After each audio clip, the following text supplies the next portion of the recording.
Okay. Hi, thank you for joining us on the podcast today. I know it's been a minute since I've recorded an episode, and as I mentioned in my last episode, it is because I've had a bit of an upheaval in my personal life, having stumbled across a potential partner person that was more than the average situation that I anticipated. And I've been kind of deep in process with that relationship. And today we're actually going to be talking about it. So I have Ryan Evans Coleman on this podcast today. We're going to talk a little bit about what's unfolding between us and our adventures in conscious partnership. And Ryan, why don't you go ahead and introduce yourself? Sure. No, thank you, Nadia. A little about me. I don't even know, where do I begin? Well, I've been on kind of like a long spiritual journey, so to speak, where maybe the last 5 to 6 years, that's become a really strong, important part of my life. Prior to that, I kind of dabbled in many things, was part-time artist, other stuff, but really kind of moved into this new stage of my life. With the last 5 to 6 years, I got a master's degree, which is essentially spiritual psychology from Columbia. And yeah, it has kind of blossomed into what is starting to unfold for me is what seems like more of my calling and where I'm really headed, which is some degree of like a medicine person. I'm really enjoying and excited right now about men's work and men's coaching, and there's just other deeper things I'm exploring, different like shamanic type practices, or just I don't know how to bring magic and excitement back into the world and really helping people bring that enlivenment to their life. So um, yeah, it's a process that's continuing to unfold for me, and I'm seeing what it really wants to crystallize into right now. Yeah, thank you for sharing that. It's been awesome to find a man who does similar work to what I do, who's on the medicine path, who's emotionally intelligent and psychic and open-hearted, and it's been such a joy getting to know Ryan, and I'm excited to bring him to the podcast to let you get to know him as well. So Ryan, I actually think I want to talk before we talk about relationship dynamics. I think I want to talk about how we met first because it's Uh, really fun. okay. And yeah, so why don't you? I would love for you to start. Go back to 2022. Sure. Yeah, 2022. I had actually been fairly recently had relocated over to Portland, Oregon. And I was actually pretty fresh out of a relationship breakup. And I was kind of going through a bit of a tough time. I mean, we all can remember 2020 was mayhem, to say the least. And so, kind of after this breakup and what was all going on, I was really I was in Portland, didn't know a lot of people, was really looking for something new. And I had been doing some degree of like shamanic practice, journeying and such, and other spiritual things. And I wanted more of that to be a community and to find people that were into that. So, started, searching around, and I found your offering the Sacred Heart Medicine up there, across the border in Washington. And said, okay, it looks great. And started coming to some of the events. And yeah, I remember it was, yeah, that felt like, okay, this is cool. I'm enjoying this. And that's really how we met, initially. And yeah, I did do one of the bigger deep ceremonies with you, which was pretty life changing as well. And that one, yeah, was very significant for me. Yeah. Yeah, it's funny. So for those of you who don't know, had an extremely active community in the Pacific Northwest where we were doing like basically shamanic activities, teaching people how to do journey work, having like coffee meetups or tobacco ceremonies, and then also retreats. And that's how Ryan and I met initially. And it was really weird because, he attended some events and he was a cool person, but the dynamic was different, right? And he actually relocated to Denver not long after. And I remember the moment he told me he was relocating. And here I was, like, married, two kids, like in the process of purchasing a house. Um, life seemed, I don't know, it was fine, whatever it was. But I remember the moment he told me he was leaving, and I felt gutted. I was like, in my mind thinking, why are you running away from your heart? Like, I don't understand. And that visceral feeling stuck with me. And recently we found out that, or I found out that he actually told me that over brunch, and I totally blocked it out. So I Yeah. remembered the conversation and I remembered how it made me feel, but I blocked out the whole situation of it, which tells me there was something there even then. Um, yeah, working behind the scenes. Yeah. And I'll just add on to that because I remember at the time and then afterwards a little bit thinking, she seemed to take that differently than I expected. Like, because, you were married and had kids, and it was sort of, you seemed to be more upset than I expected that I was leaving. And so, yeah, it was a funny thing to happen at that moment. It was funny. Yeah. And then, fast forward to 2025, and we kind of connect again over shamanic training type stuff. And the first thing we did was we had to have a conversation and rehash that whole how Ryan left. And I had to tell him, like, I don't know why, but this was really upsetting to me. It left a really sour taste in my mouth. I feel like we need to talk about it, but I don't know. I don't understand why. And he was so amazing and so open to it, to having that conversation. And ultimately, we're like, okay, well, we don't really know what that was, but that was weird. Let's keep moving forward. Right. And so, in between then and now, like, I've gotten divorced and I relocated, and Ryan relocated, and here we are coming back together. Um, and so I wanted to start with this because how we came back together just was really fun and interesting aside from that piece. Um, yeah, is it okay if I talk about that? Keep going. Yeah. Okay. So we came together October of last year, 2025. Right. So about 5 months ago. And there was still that weirdness of like, we don't really understand why that first departure was so bizarre. We came together over this weekend for a training experience, and immediately there was like something there. Like, I felt pressure in my heart. I felt some weird like energetic stuff going through my body. The week before this retreat, I had a perfume bottle shatter on me, and it was a perfume that I bought that smelled like a man because, we like boy smells. And so it was like a, one of those like barber shop smells, and I would occasionally use it because it was part of my process of calling in a partner, right? It's like imagining a partner, a boy smell near you. And I'll talk about that more in the masterclass we have coming up, like how I called this in on purpose. But I had this perfume bottle breaking. During the weekend, my mom kept sending me photos of a wedding that was taking place on a beach, which was so weird, not like her at all.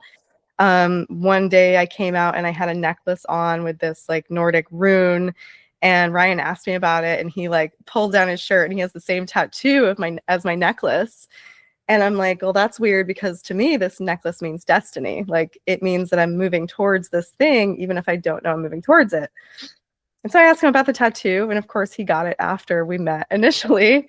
And so it was kind of new as well. And then throughout the weekend, I had an experience of breaking 4 eggs with double yolks in them, which just is weird and random, and that's never happened before.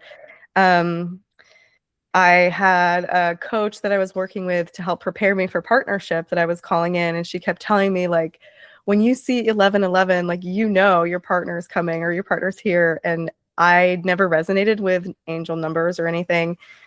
And Ryan and I are talking, and it turns out his birthday is on 1111.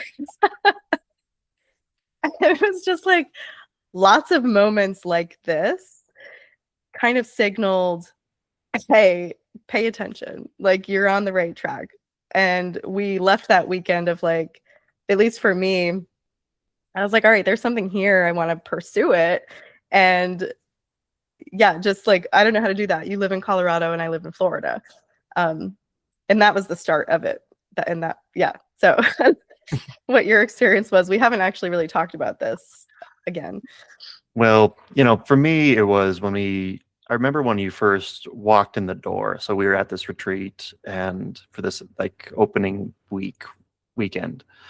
And I remember you walked in the door, and I just had this excitement come up inside of me that was kind of like almost felt like being like a little kid, or like just excited that you were there. And I found myself thinking, huh, I didn't expect that excitement to come through. And so, me, I was not in the place of sort of trying to call in a partner. I was out there for the shamanic training program, thinking, okay, I want to change my life. I want to like really get to a place of like something that's meaningful, and I'm just something is better coming in. So that's where my mind was at. I wasn't out there thinking about that. Um, so then I think when, and just being totally honest, some of the synchronicities when you brought them up, I'm sort of, there's a part of me that's sort of like kind of dismissing, like, okay, sure, whatever. But undoubtedly there was, throughout that weekend, like just this kind of a draw that was happening, and we were both feeling it. And it was definitely, a little weird too. It was like, wait, I wasn't expecting this. And what's going on right Totally. Yeah, it was like something much bigger was at play. Very unexpected on a lot of levels. Yeah. Yeah. So, I mean, speaking of like what brought you to the retreat, like let's talk a little bit about where we both were in our lives and what we were looking for or what we weren't looking for, and kind of go into that a little bit. So, yeah, share a little bit about that. Yeah, kind of like I was starting to say there, that it was, I think I was into this place where I was feeling pretty flat, and I had been doing a bunch of different sorts of healing modalities and inner work over the last few years. I'd gone to Costa Rica and sat with ayahuasca for a week. I had done like a week on Joe Dispenza meditation retreat. I'd gone to this crazy trip in Egypt and was in all the pyramids and all this, and just but doing these things, and it still felt like my life wasn't just gaining the traction in the direction I wanted to go. So for me, it was this real feeling of I don't really know my place. I feel like I have deeper gifts and abilities I really want to unlock and really feel solid in them. And was just kind of looking for a way to do that. And that's really kind of what I was looking for. I had been about I was 5 years out of a relationship. At that when we last year in 2025 was about 5 years since I'd really been in a relationship, 4 to 5, and I dated a touch over those 4-ish years, and it was really tough. The dating on apps and things were just wasn't working. I was really struggling to find people I feel like I could really connect with, and quite frankly had very little interest in anything that didn't feel like really aligned and meaningful. It wasn't even fun to mess around with it. It was like, I don't know about this. So yeah, that's kind of what I was coming in with. Yeah. And you weren't even really actively dating at the time that it came to the retreat, right? No. Yeah. Yeah. So that's very different from where I was coming from. Because over the last couple of years, like my marriage had ended, and even before it ended, like in relationship coaching and therapy and my own coach, I started really being aware of this strong desire that I had for partnership. Like I didn't just want a partnership. I wanted like top fucking tier partnership. I wanted someone who was going to see me and match me and challenge me and bring in like the romance and the life and the love and everything that I want. Really made that decision that I was not going to settle for less. So I started working really hard to call that in. And I'd say it started maybe 2024, almost 2 years ago now, and got pretty serious after my divorce, and really focused a lot of my attention and energy into it. And so, I knew this was coming. It was just a more of like, when is it coming? And I was completely like, it was very unexpected because as we'll talk about a little bit more, like we're not each other's type at all. And thank God. So yeah, that's where I was coming from, just the intentional calling in. And I feel like it's important to mention because sometimes like what you want, you want it, and sometimes you don't. Sometimes you don't know that that's what you want or need until it shows up. Yeah, absolutely. And that's kind of what I've been working with over these past number of months in some ways, I wasn't really looking for this. but it's sort of, it seems like the more we're kind of going down this path, that it's telling me like, look, that this is actually part of what you were asking for. You just didn't know that this was a central component. So I thought I could do it all by myself. That's all. I think that kind of leads into a really interesting topic, though, of when you're on the spirit, like the grounded spiritual path, you have to learn how to get out of the way and surrender to what wants to be delivered to you. And like, I don't know, what are your thoughts on the relationship being one of those things? I mean, absolutely. I think with all those ideas of when something is really trying to come in and we think we know what is best for us. I know for myself. I'm like, okay, I think it's gonna be this. I just need to know what the career title is, or how to go about making the money, or what website I need to build, or something like that. And I think that that's gonna get me to the place.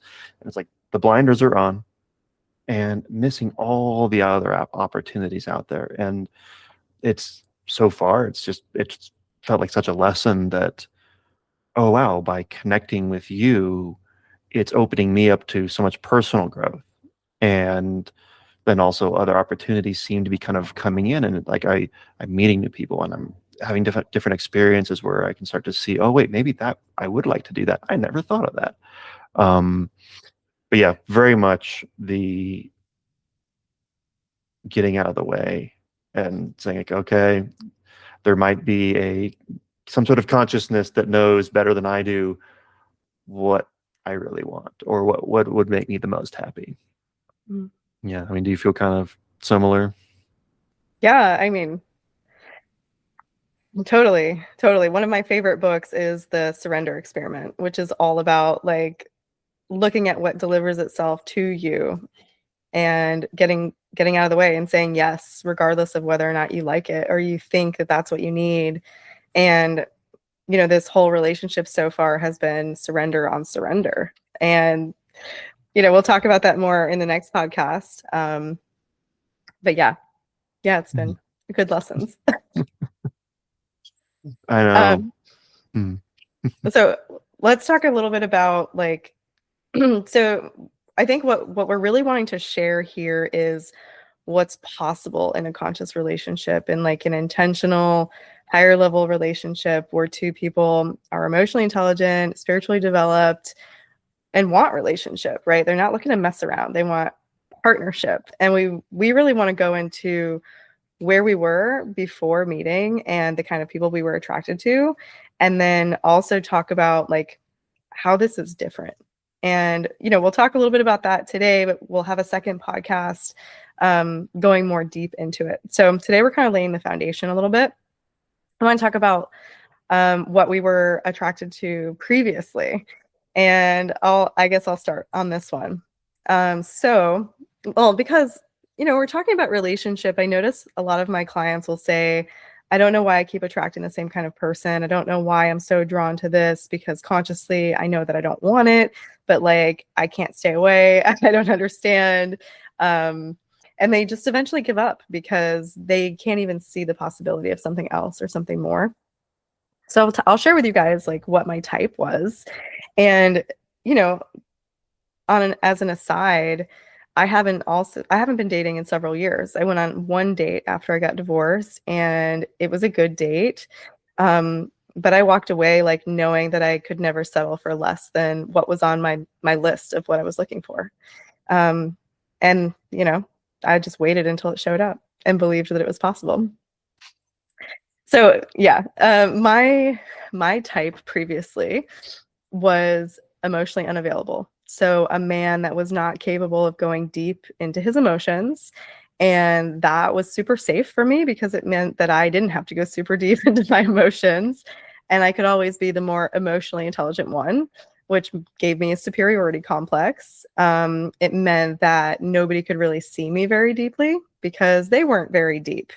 And that's a protection piece, right? And Ryan is the opposite of that. He is extremely emotionally intelligent and makes me confront myself regularly, which is great, but also an adjustment. For a number of years, I was looking for basically like a father to my children and somebody to take care of me. So someone who could bring in the money, who could be dad. You know, I was married for a long time, and so that was a big part of my life. And now kind of readjusting to being a single mom and putting aside like a family man for true partnership. What am I looking for in a partner? And then I think another big theme for me was attracting people that I needed to change for. So nobody that I was ever with fully accepted me for who I was. Like they wouldn't give me attention until I lost weight and or until like I made an effort with makeup or with my clothes or something. I had been on like a yo-yo weight loss journey where I would meet somebody new and I would lose 100 pounds and they would be automatically like so attracted to me. And then inevitably I would gain weight because I never lost it in a healthy way. And then it was like being with a different person. So I always felt like I had to change. Like I was never really accepted for who I was. And obviously, you can't find happiness at the bottom of that kind of relationship. So those were some of my patterns, the things that I was attracted to. Yeah. And what about you, Ryan? You know, yeah, I appreciate hearing all that, and I think we've obviously talked about it one on one. And for me, it was essentially, I feel like I can sum it all up that my relationships, it all kind of revolved around some deep kind of something missing inside of me, some sense of self-esteem or need that I just wanted someone to fill it in a way. And so in some ways, then I would kind of gravitate towards whoever was available, women who were like, they would just be there. They'd either be there, or they'd be interested in me and be like, okay, great, cool. And so I wouldn't have to put out too much work or put out too much effort to kind of make it happen. That, but then it was trying to just say, like, oh, well, you like me, so now I feel better. Another pattern similar to that is actually would then be attracted to women who I would be trying to save them in some way. They had some sort of, life traumas that they were going through or physical things, or I could just come in and be so knowledgeable or supportive or whatever. And it would just, again, it would give me this sense of fulfillment, this meaning of, oh, I'm helping you. And that makes me feel really good. Of course, there is a really sinister side to that, that it means that I need her to stay there. Because if she gets better, then now I just lost my meaning, which does, it's a little subtle thing that happens. And I definitely felt some of that. And yeah, and I think just within that, sometimes just literally like wanting more of a, like the popular cheerleader type, just that almost stereotypical thing of, if that woman, that girl who is so attractive, popular, everyone's looking at her, if she likes me, then I'll feel better about myself. It'll boost my status. And that was kind of like what I wanted, what I just kept looking for, and never was able to really, it never felt fulfilling. And yeah, it was just such a challenge. And I think when you come down into it and look at it, well, obviously, because I'm trying to feel a real deep sense of, self-acceptance and fulfillment in myself because of who I'm with. And yeah, looking at that over the years has been, it's been a tough kind of wound to be working on and to heal. And it's still in process at this point. But yeah, it's better than it used to be. Totally. Yeah, like having your value wrapped up in a relationship and choosing relationships for the sense of value they give you, right? Yeah. Yeah, I feel that. I feel like that's Yeah. how all toxic relationships start. Yeah. Yeah. Even just so like saying it out loud sometimes, like, okay, that's what it was. All right. Yeah. Yeah, thank you for sharing that. It is Mm. vulnerable. Yeah, so I mean, I want to like talk about I don't know if practically is the word, but like specifically what these relationships could look like, right? So I gave you guys one example about my weight, right? Or emotional unavailability. But when we're talking about day to day, how does an unhealthy relationship look? And I think we've normalized a lot of this stuff, and it would be a good opportunity to tell like some real time, hey, this is what these unfulfilling relationships looked like. Um, because I know some people might not even realize that they're attracted to unhealthy relationships. They just know that they're unhealthy, or they know that something feels off. So I want to share like kind of some real time, deeper explanations of it. Like for me, with the emotional unavailability piece, like there were so many therapists and coaches and professionals that we called in to help us try to fix what was going on.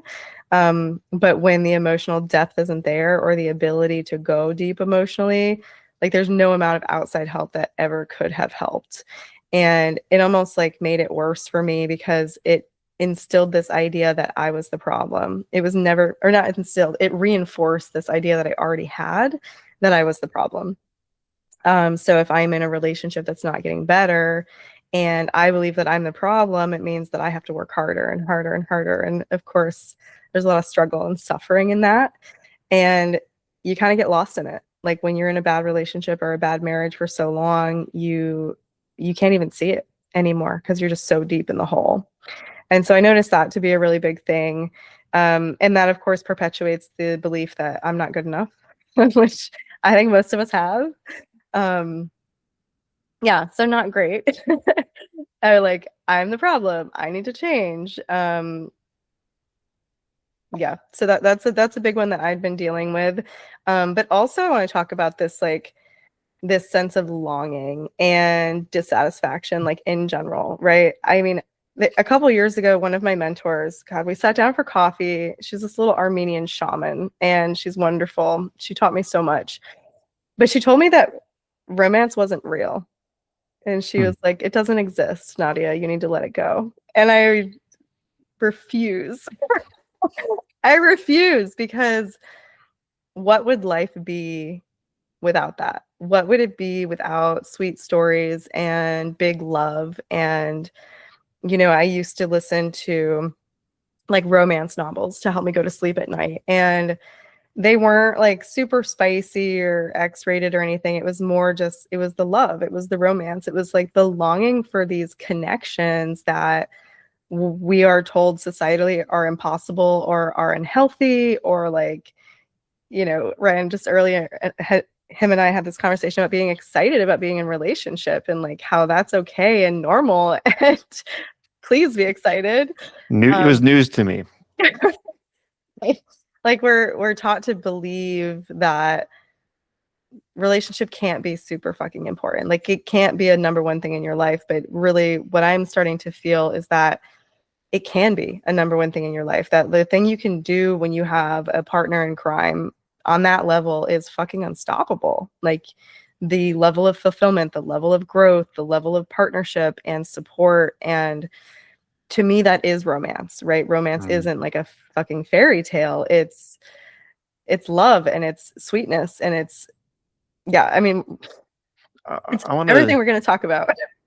yeah, I want to kind of come out on top of that too, because I really appreciate what you just said there. That like that's what romance is, in the sense that, like, in my mind, there's this silly Disney romance idea of, like Lady and the Tramp in the alley eating spaghetti. That's romance, but and that's what that's the only thing that romance is. And I really like that idea that no, this is about like the deeper connections, the partnership. And I think one thing, because as we were discussing, that feels relevant for me, is this sense that it's actually okay to really need, or I mean, maybe need is like to want a really powerful partnership, and to understand that it's okay to seek that out, but also knowing that, you know what, I can't do everything on my own. And like as a man, that is something that, you know, uh, was kind of told to me growing up in various ways, whether directly or indirectly, is sort of, I'm supposed to be self-sufficient, provider of certain things, and then um, that, trying to think of the relationship as something that will truly make my life better and boost me up, that was a story that felt like, oh wait, I can't do that. That means I'm somehow weak or less than if I need a relationship to be my best self, so to speak.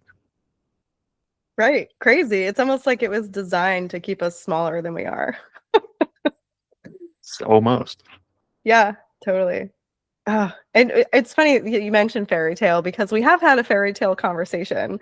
Um, Mm. right? That's actually kind of a fun side story.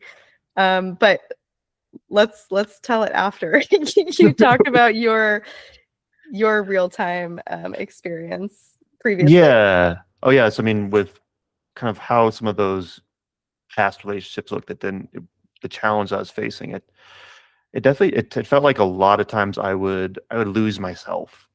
I would stop being me in a sense. I would get too kind of, yeah, just lost in what it was, and I get too much people pleasing. I would start moving between like the freeze, the flight, fight, fawning. I would be really just looking into this place of I'm not asserting myself. I'm not saying what I want, who I am in the relationship. It's all like, oh, what do you want? I'll just figure out how to make you happy as best I can, and then we'll be good. And then, I mean, there's a degree to which, yeah, I want to be cognizant of my partner's needs and what she is feeling. But if that's all I'm doing, it just really it had two kind of effects when I would do that. One, one relationship, it actually started to become a source of conflict where she was getting frustrated with it and then saying like, well, I want you to be more assertive. I want you to be more like putting yourself forward and taking charge. And then in another one, we just sort of kind of passion just started drifting away, and we just sort of became like friends who lived together. And honestly, there was even a moment where in that longer relationship where, yeah, like we hadn't had sex in I think like 3 months. And I kind of mentioned that to her at one point. And she said, oh, really? I hadn't noticed. It's like, okay, that's probably not a good thing right now that it just, it's very comfortable. And that kind of just continued on. And so, yeah, I think that was like, that's kind of like the two ways I really saw that happening in relationships that I was in. Um, yeah, and I think if I'm kind of going back to the way I was always looking for that partner to fill something in me, um, lo and behold, she didn't do it. Surprise, surprise. And then there's this aspect of me where I'm not maybe not fully in it, or maybe not fully uh, yeah, being as loving or connected to her as I could be. And so I'm kind of, even wondering if there's something better out there, maybe. And so there's a little bit of that energy where I'm just not fully here and fully committed to her. And obviously that whether or not that gets ever named, it's felt and it causes conflict and tension as well. So yeah, those are just kind of some of the ways I think that for me it manifested in how I was acting too. Yeah, I imagine that it's also hard to like really be a full 50% partner in a relationship when you're like seeking your value out of the other 50% or trying to make them happy, Oh, you know. 100%. Yeah, there's no way it can happen. I don't At this point I don't think there's any way it can happen. Yeah. Yeah, I feel that. I don't think that's an uncommon thing for sure. I think all the stuff we've talked about is pretty common patterns that a lot of people share. Definitely. I think so. Yeah, thank you for sharing that. Yes. So I mean, we've shared a little bit of background, a little bit of our experience, and I think what we want to go into next is how this has been so different. We're going to talk about that like just a little bit and then go into it more deeply next week on the podcast, and kind of talk about like how we've learned how to regulate our nervous systems, how we've learned how to communicate, and how fucking messy and hard and like Unbelievably unexpectedly messy. unexpectedly challenging something so magical is at exactly the same time as being magical and awesome. Yeah, so we'll talk about that more next week, but want to kind of leave you with a little bit of that today. Yeah, so first I want the fairy tale story was your idea. Can you recap like how that came about? And try to set it up. I think we were going back and forth on one of our sort of voice note conversations, and it had just come to me, this idea of what if, because we were, I do kind of forget, but we were trying to get some sort of orientation with each other of how we saw the relationship, where it was headed. Yeah, we had different And perspectives on like what it was that we were and where we were in the process. yeah. And so that it just kind of came to me like, what if this was a fairy tale? And you know how just the way that fairy tales are so simplified sometimes, and you can just really see the arcs transforming and where it's going and what's happening, and so it makes it really easy to see. And I thought, like, what if we shared what our own individual versions of this fairy tale are, and maybe that make it an easy way to say like, oh, that's what you're seeing and what you think is happening right now. And it ended up being pretty illuminating, I think, to just sort of get us connected.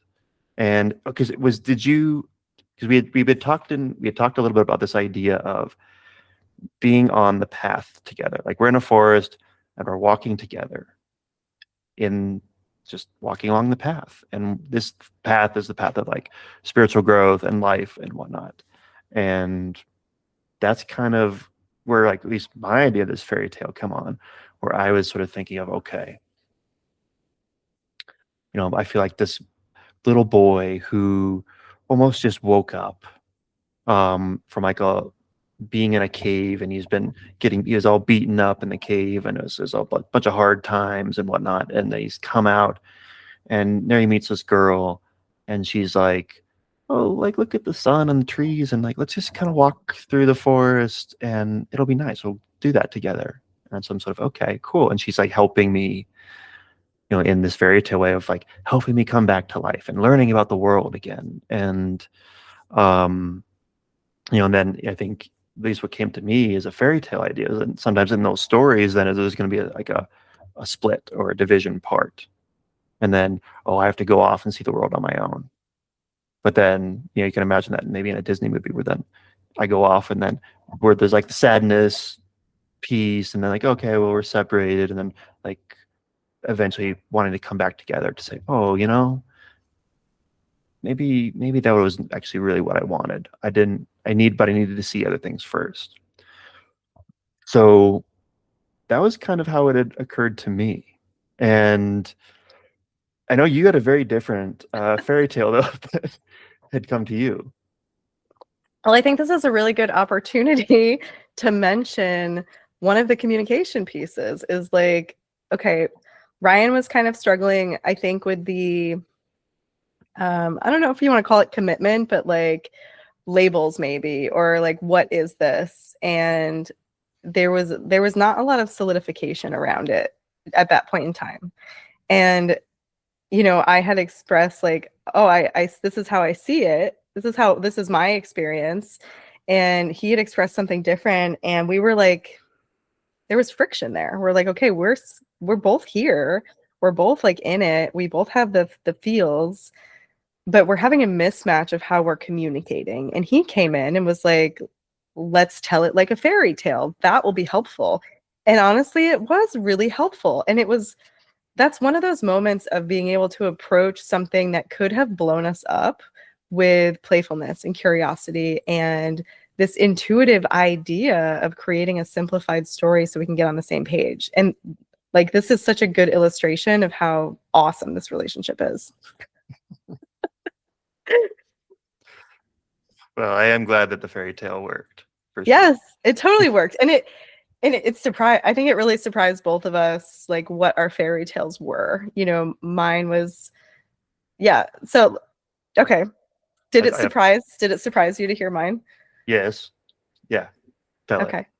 What? Yeah. Let's hear it. Okay. So I had viewed our dynamic as like there's a girl and she has her own kingdom, right? And she rules the kingdom and she's never even thought about ruling with someone else because why? Like there's nobody as powerful as she is. She's the fucking queen. And her kingdom is massive and there's so many like walls and structures and everybody does a job and it's very efficient and it's very big. It's like a well-oiled machine. And then one day she sees a dragon fly over her kingdom and she's like, wait, what? There are dragons? What's this? And it turns out that there's a kingdom not too far away that's run by a boy. And his kingdom is wild and there are no walls and there are no streets and there's no people. It's all animals and beings and nature and it's wild, right? And she starts to be able to see like, oh, actually that looks kind of nice. I would like to have more of that and maybe less walls. And maybe he's looking at her walls and thinking, walls could be nice for some things. And there's a little bit of fear because we don't want the walls to shut out the nature and we don't want the nature to take over the kingdom. And this like dance of seeing the value in each other's kingdom and learning to integrate and learning to appreciate and be like, wait a second, you're like me. Can we do this together? Yeah, mine was pretty elaborate.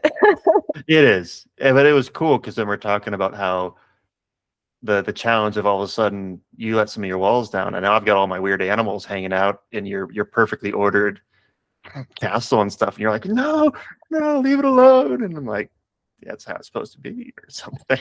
And you don't want to be trapped by the walls. Yes. No, that the walls are a thing. We have to be careful about having too many of those. Yeah. And I mean, your story surprised me because it was so simple. You know, you were like, yeah, there are these two people on the path. And then he like goes off and does his thing, but they come back together because of course they do. It's a fairy tale. It ends happily ever after. And at that point, like I wasn't thinking that Ryan viewed as happily ever after. I was like, wait, what? You feel that way? Okay, cool. Yeah, but it was really interesting to kind of open it up that way, and somehow, yeah, it kind of brought us to a little bit of an equilibrium of just, all right, that's how you're seeing it. Cool. I feel more settled just knowing that, and I can play with your fairy tale version of things, and it was fun. Totally. Yeah. Yeah. Yeah, that was awesome. That was Ryan comes up with all the good ideas. That's right. Yes. Yeah. So let's talk about the messy thing and the being heard thing and how like you're viewing that because that's another big thing that we're going to go into in the next podcast. Yeah. I mean, yeah, one of the ways and that this has felt really different with our dynamic and that's felt so just awesome. And so within how much we are working through things and talking and different levels of communication, it's been discovering that, hey, look, I think both of us, but I know for myself, I have to show up messy.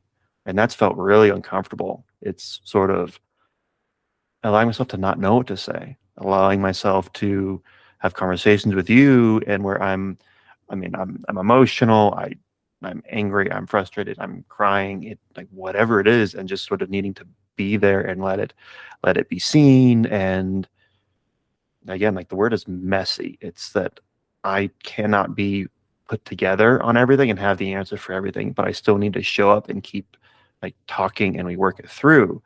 And the most amazing part has been I guess validation is a word, but just how good it feels of when I can show up, I can be messy. I don't have all the answers. I am kind of a mess, like physically or whatever. I don't look great. I'm just not a put together moment. And you hear me, you don't freak out. You just sort of hear it and you say, yeah, okay. Yeah. And then maybe you talk about it. And then I feel better after we talk for a bit. And then all of a sudden it's this feeling of, wait a minute. You're telling me that I can just be my full self. I don't have to hold back. I don't have to censor. I don't have to sort of overly think about how I'm coming off. And it's going to be okay. And I'll be accepted for that. And that has been like, I've never been able to do that before in a relationship. And it's been pretty magical, pretty unbelievable to say, whoa. And I think, as we kind of mentioned before, like that, I don't know if I can come back from that. Like that's, now that I've tasted it, it's sort of, nope, that's what it kind of has to be. Yeah, I'm hooked. Totally. Yeah. And I think that's it, right? Like that is the magic, is being able to show up like that and be accepted and seen and doing it over and over and over again. Yep. Yep. It's been great. Yeah. Yeah, thank you for that. The other thing I wanted to mention about like how this has been different without going too deep is that message that you left me. It's been a few months about my needs. Okay. Mhm. And this is like one example, and it's my favorite example. So I'm gonna share it. A few months ago, I was having like kind of a meltdown. Like I was having a lot of emotions come up and I was feeling flustered and like confused. And I left Ryan this like crying voice note. And he responds back to me and he's like, Nadia, I think you have needs that you need met that you don't know you need met. And like it's perfectly reasonable to have them met here. And it was around just like being able to vent at the end of the day or something. Like I was having stressful days and he was like, you can talk to me about it. Like it's okay to need me to be there for you, basically. And so he sent me this message telling me that I was allowed to have needs so that he could figure out how to meet them. And if I didn't know what I needed, to just tell him how I was feeling and he would figure it out.